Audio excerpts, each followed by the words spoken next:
উত্তর দমদমের পর এবার দমদম পুরসভাতেও ভাঙন। ইস্তফা দিলেন দমদমের পুরপ্রধান, ইস্তফা দিয়েছেন পুরসভার ভাইস চেয়ারম্যানও। ইস্তিফা এই জন্য দিলাম কি যেহেতু স্টাফ নেই, কর্মচারী ছাড়া মানুষ আসবে, মানুষের কাজ করতে পারবো না। কেন কর্মচারীকে দিয়েই তো কাজ করানো হয়। তো অনেকদিন ধরেই কর্মচারী অ্যাপয়েন্টমেন্ট হচ্ছিল না, কর্মচারী কমে যাওয়া, কাজ করার মতন লোক ওই রকম সাফিসিয়েন্ট লোক ছিল না, বোঝার মতন লোক ছিল না।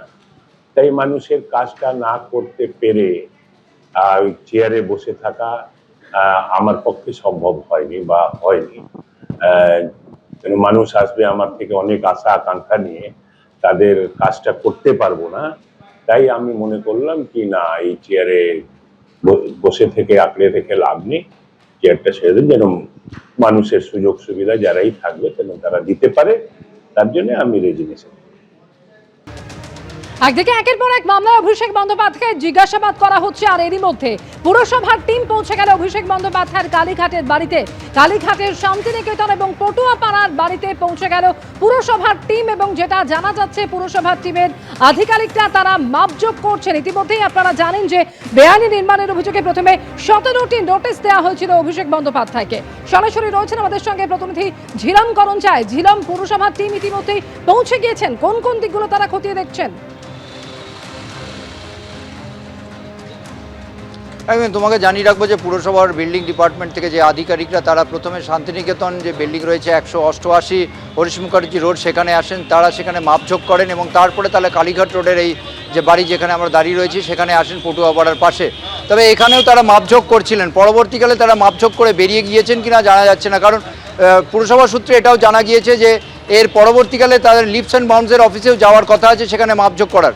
তবে আমরা যে গেটে দাঁড়িয়ে রয়েছে সেই গেট দিয়ে তারা ঢুকলেও তাদের বেরোনোর কোনো আমরা এখন অবধি দেখতে পাইনি, ফলে ভিতর থেকে কোনো তথ্য পাওয়া যাচ্ছে না। পুরসভা সূত্রে জানা যাচ্ছে যে তারা এখান থেকে বেরিয়ে গিয়েছেন, তবে এখন অবধি নিশ্চিত না হলেও তারা মাপঝোঁক করতে এসেছিলেন এখানে বিল্ডিংয়ের ভেতরে। আমরা বাইরে থেকে যেটুকু দেখেছি যে তারা বেশ কিছু দরজা এবং পরিমাপ অন্য কিছু নিচ্ছিলেন এবং পরবর্তীকালে তারা বিল্ডিংয়ের ভেতরে যেন শুনে যান, এবং এরপরে দীর্ঘক্ষণ সময় হয়ে গেছে তারা বেরিয়ে আসেননি। পুরসভা থেকে জানা যাচ্ছে যে তাদের টিম লিপস অ্যান্ড বাউন্সের যে অফিস আছে নিউ আলিপুরে সেখানেও যাবেন, ফলে স্বাভাবিকভাবে তারা আদৌ এখনও এখানে আছেন না বেরিয়ে গিয়েছেন পেছনের গেট দিয়ে সেটা জানা যাচ্ছে। এর পাশাপাশি তোমাকে জানিয়ে রাখবো যে নিরাপত্তার বেশ কিছু সামগ্রী আমরা দেখলাম কিছুক্ষণ আগে, এখানে যারা পুলিশের আধিকারিক তারা সিকিউরিটি অফিসার তারা এসেছিলেন, তারা যে এই বিভিন্ন যে স্ক্যানিং মেশিনের যে যন্ত্রাংশ, যে স্ক্যানিং করা হয় ঢোকার সময় নিরাপত্তার জন্য, সেই যন্ত্রাংশও তারা বের করে নিয়ে গেলেন। এই মুহূর্তে আমরা এখানে অপেক্ষা করছি আদৌ পুরসভার কর্মীরা তারা বেরিয়ে গিয়ে থাকলে সেটা নিশ্চিত হওয়ার জন্য, আর পুরসভার কর্মীরা যদি না বেরিয়ে থাকেন তারা এই মেইন গেট দিয়ে যেখান দিয়ে ঢুকেছেন সেখান দিয়ে বেরোন, সেটার জন্য অপেক্ষা করছি আমরা। ধন্যবাদ ঝিলম।